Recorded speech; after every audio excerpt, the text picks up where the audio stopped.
fi Zilalil Quran,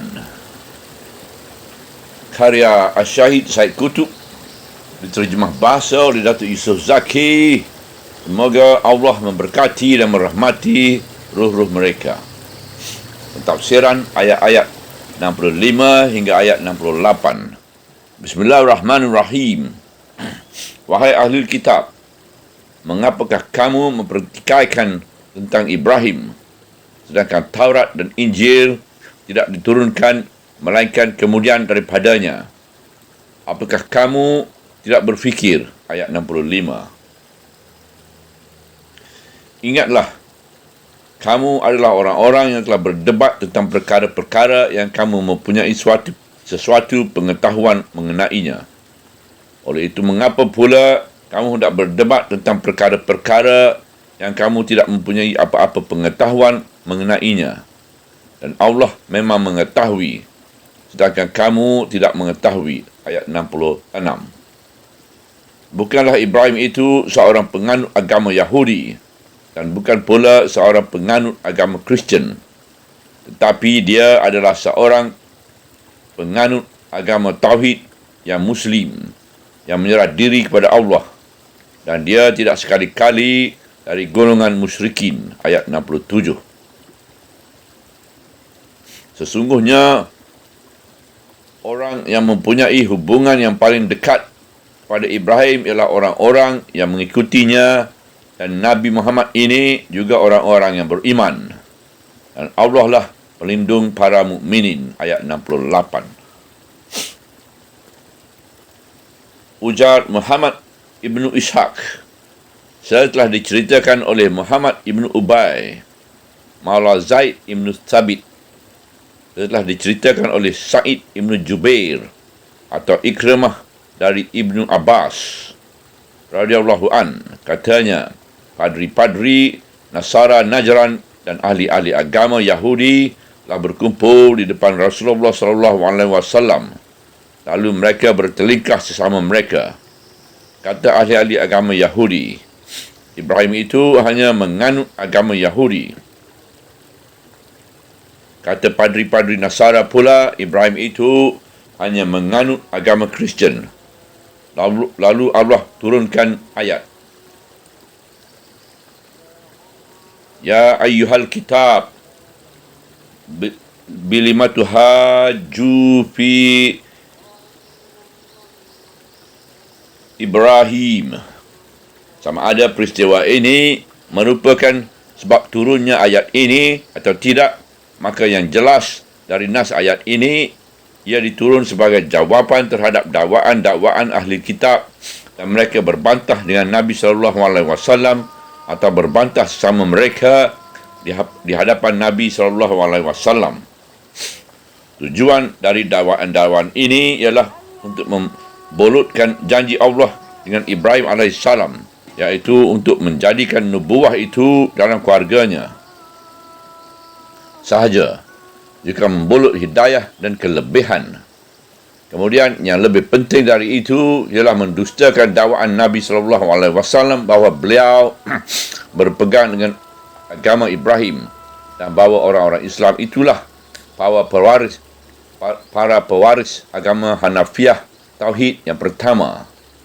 Juga untuk menimbulkan keraguan orang-orang Islam terhadap hakikat ini, atau sekurang-kurangnya menaburkan kesangsian dalam hati setengah-setengah mereka. Oleh sebab itulah Al-Quran mengecam mereka dengan kecaman yang keras dan mendedahkan pertikaian mereka yang tidak berasaskan kepada sebarang dalil, kerana Ibrahim lebih dahulu dari Taurat dan lebih dahulu dari Injil. Oleh itu, bagaimana beliau dikatakan menganut agama Yahudi, atau bagaimana beliau dikatakan menganut agama Kristian? Ini adalah dakwaan yang bertentangan dengan akal. Pertentangan ini begitu jelas dan terbukti dengan hanya memandang sekilas kepada sejarah. Bismillahirrahmanirrahim. Wahai ahli kitab, mengapakah kamu mempertikaikan tentang Ibrahim, sedangkan Taurat dan Injil tidak diturunkan melainkan kemudian daripadanya? Apakah kamu tidak berfikir, ayat 65. Kemudian Al-Quran terus mengecam mereka dan menjatuhkan nilai hujah-hujah yang dikemukakan mereka, di samping mendedahkan kedegilan dan kelemahan mereka menggunakan cara-cara logik yang sihat, yang perdebatan dan perbalahan. Bismillahirrahmanirrahim. Ingatlah, kamu adalah orang-orang yang telah berdebat tentang perkara-perkara yang kamu mempunyai suatu pengetahuan mengenainya. Oleh itu, mengapa pula kamu nak berdebat tentang perkara-perkara yang kamu tidak mempunyai apa-apa pengetahuan mengenainya? Dan Allah memang mengetahui, sedangkan kamu tidak mengetahui. Ayat 66. Mereka telah pun mempertikaikan hal Isa alaihissalam. Begitu juga nampaknya mereka telah mempertikaikan tentang setengah-setengah hukum syarak ketika mereka diseru supaya berhakimkan kepada kitab Allah. Kemudian mereka menolak dan berpaling darinya. Kedua-dua persoalan ini berada dalam lingkungan perkara yang diketahui mereka. Tetapi jika mereka mempertikaikan persoalan-persoalan yang mendahului kewujudan mereka, kewujudan kitab-kitab suci mereka dan agama-agama mereka, maka itulah suatu perdebatan yang tidak berasas sama sekali, walau dari segi apa sekalipun. Malah itulah suatu perdebatan kerana nafsu perdebatan, semata-mata perdebatan yang tidak mengikut apa-apa cara dan kaedah, dan tujuannya amat jelas, iaitu memuaskan nafsu. Orang yang seperti ini tidak layak dipercayai apa yang dikatakan olehnya, malah tidak layak didengar sama sekali. Apabila ayat tadi selesai menjatuhkan nilai perdebatan mereka dan asasnya, dan dari perkataan-perkataan yang diucapkan mereka, maka Al-Quran kembali menjelaskan hakikat yang diketahui Allah, iaitu Allah Subhanahu Wa Taala mengetahui sejarah yang jauh ini dan mengetahui hakikat agama yang telah diturunkan kepada hamba kesayangannya, Ibrahim. Dan apa yang difirmankan Allah itulah kata pemutus, dan tidak lagi meninggal ruang kepada yang ingin berkata kecuali dengan maksud berbahas dan bertikai tanpa suatu alasan dan dalil. Bismillahirrahmanirrahim. Bukanlah Ibrahim itu seorang penganut agama Yahudi dan bukan pula seorang penganut agama Kristian, tetapi dia adalah seorang penganut agama Tauhid yang Muslim, yang menyerah diri kepada Allah, dan dia tidak sekali-kali dari golongan musyrikin. Ayat 67. Hakikat agama Nabi Ibrahim. Dengan ini, Al-Quran menjelaskan apa yang telah diterangkan secara tidak langsung sebelum ini, bahawa Ibrahim AS bukanlah penganut agama Yahudi dan bukan pula penganut agama Kristian, kerana Taurat dan Injil ini adalah diturunkan selepas beliau. Dan seterusnya menjelaskan bahawa Ibrahim menolak segala agama yang lain kecuali agama Islam, dan beliau adalah seorang Muslim dengan erti katanya yang sempurna yang telah diperincikan sebelum ini. Bismillahirrahmanirrahim. Dan dia tidak sekali-kali dari golongan musyrikin. Penghujung ayat 67. Hakikat ini secara tidak langsung terkandung dalam ayat sebelumnya. Tetapi dia adalah seorang penganut agama Tauhid yang Muslim, yang menyerah diri kepada Allah. Tetapi penonjolan hakikat ini di sini menunjukkan kepada beberapa isyarat yang halus. Pertama, ia memberi isyarat bahawa kaum Yahudi dan kaum Nasara yang berakhir dengan kepercayaan yang sesat itu adalah kaum musyrikin belaka. Oleh sebab itu, Ibrahim tidak mungkin sekali-kali menganut agama Yahudi dan tidak pula menganut agama Kristian. Tapi beliau adalah seorang yang menganut agama Tauhid lagi Muslim. Kedua, ia memberi syarat bahawa Islam itu suatu kepercayaan dan syirik itu suatu kepercayaan yang lain pula. Kedua-duanya tidak mempunyai titik pertemuan. Islam ialah kepercayaan Tauhid yang mutlak dengan segala ciri-cirinya dan segala kehendak-kehendak dan kewajipan-kewajipannya. Oleh sebab itu, ia sama sekali tidak bertemu dengan mana-mana bentuk syirik. Ketiga, ia memberi isyarat supaya menghapuskan dakwaan kaum musyrikin Quraisy yang mengatakan bahawa mereka berpegang dengan agama Ibrahim dan menjadi penjaga-penjaga Baitullah yang dibina oleh beliau di Mekah. Sedangkan beliau berpegang dengan agama Tauhid bagi Muslim dan mereka pula musyrikin belaka. Dan dia tidak sekali-kali dari golongan musyrikin. Penghujung ayat 67. Insan dalam pandangan Islam.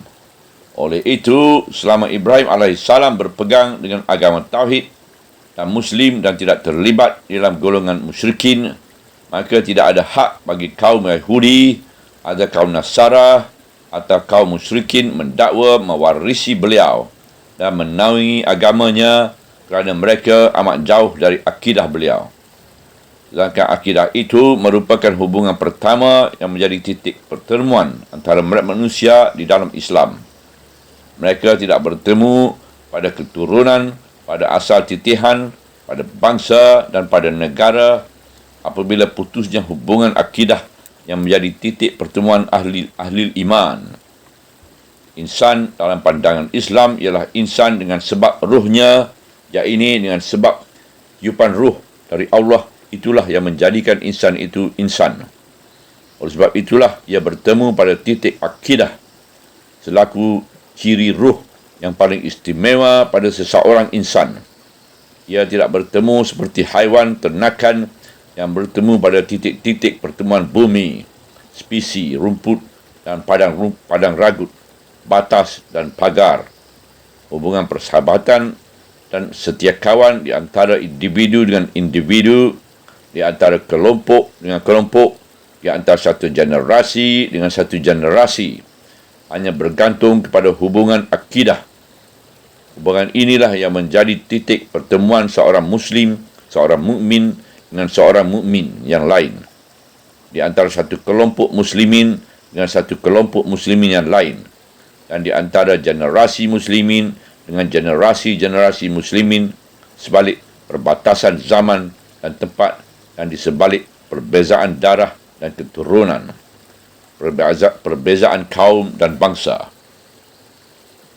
Mereka bersatu padu selaku sahabat-sahabat setia dengan hubungan akidah sahaja, dan Allah yang menjadikan pelindung dan penaung seluruh mereka.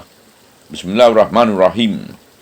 Sesungguhnya orang yang mempunyai hubungan yang paling dekat kepada Ibrahim ialah orang-orang yang mengikutnya dari Nabi Muhammad.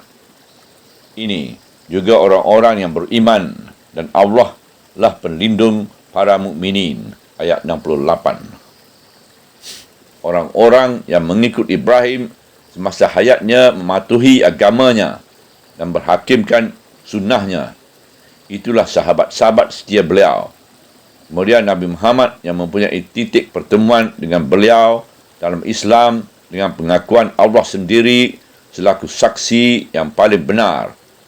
Kemudian orang-orang yang beriman kepada Nabi Muhammad SAW, dan mereka telah bertemu dengan Ibrahim AS pada satu agama dan jalan menuju Allah. Dan Allah lah pelindung para mukminin. Penghujung ayat 68. Mereka lah Hizbullah yang menggabungkan diri kepadanya dan berteduh di bawah panji-panjinya dan meletakkannya sebagai pemimpin tanpa meletakkan seorang yang lain darinya. Mereka adalah satu keluarga dan satu umat yang menjangkau generasi-generasi dan abad-abad, menjangkau tempat-tempat dan negeri-negeri, menjangkau kaum-kaum dan bangsa-bangsa, dan menjangkau keturunan-keturunan dan keluarga-keluarga.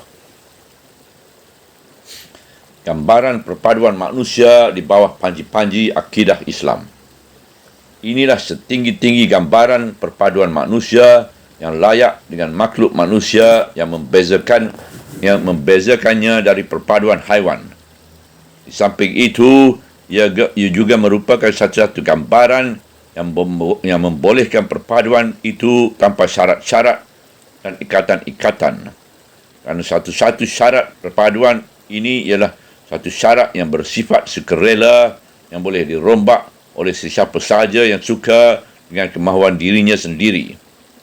Syarat itu ialah akidah yang dipilih oleh hatinya sendiri, dan dengan pilihan ini segala-galanya selesai. Seseorang itu tidak dapat mengubahkan bangsanya jika syarat yang mengikatkan perpaduan ini ialah bangsa, dan tidak dapat mengubahkan kaumnya jika syarat yang mengikatkan perpaduan ini ialah kaum. Ia tidak mampu mengubah warna kulitnya jika syarat perpaduan itu ialah warna kulit. Dan ia tidak dapat mengubah bahasanya jika syarat perpaduan itu ialah bahasa. Ia tidak dapat dengan mudah mengubahkan kelasnya jika syarat perpaduan itu ialah kelas. Malah, dia tidak mungkin mengubahkannya sama sekali jika kelas-kelas itu merupakan hak-hak warisan seperti yang berlaku di India.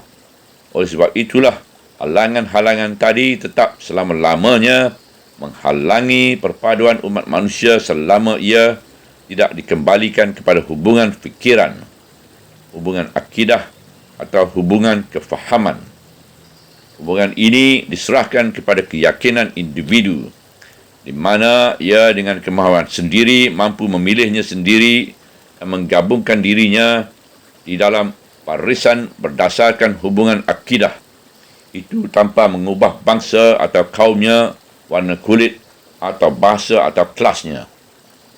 Di samping ini, perpaduan ini memberi penghormatan kepada insan kerana mereka disatukan oleh akidah yang merupakan semulia-mulia unsur insan yang membezakan dari perkumpulan haiwan. Umat manusia itu sama ada hidup mengikut Islam selaku kumpulan insan yang bersatu padu di atas bekalan rohaniah, rencana hati dan lambang perasaan, atau hidup seperti kumpulan-kumpulan haiwan dalam lingkungan pagar-pagar perbatasan bumi atau perbatasan-perbatasan bangsa dan warna kulit. Semuanya itu merupakan pagar-pagar dan batas-batas yang didirikan untuk binatang-binatang ternakan supaya berkumpulan-kumpulan haiwan itu tidak bercampur aduk satu sama lain. Subhanallah, walhamdulillah, wala ilaha illallah, wallahu akbar, wala hawla wala quwata illa billah al-aliyyil azim, wala hawla wala quwata illa billah al-aliyyil azim, wala hawla wala quwata illa billah al-aliyyil azim.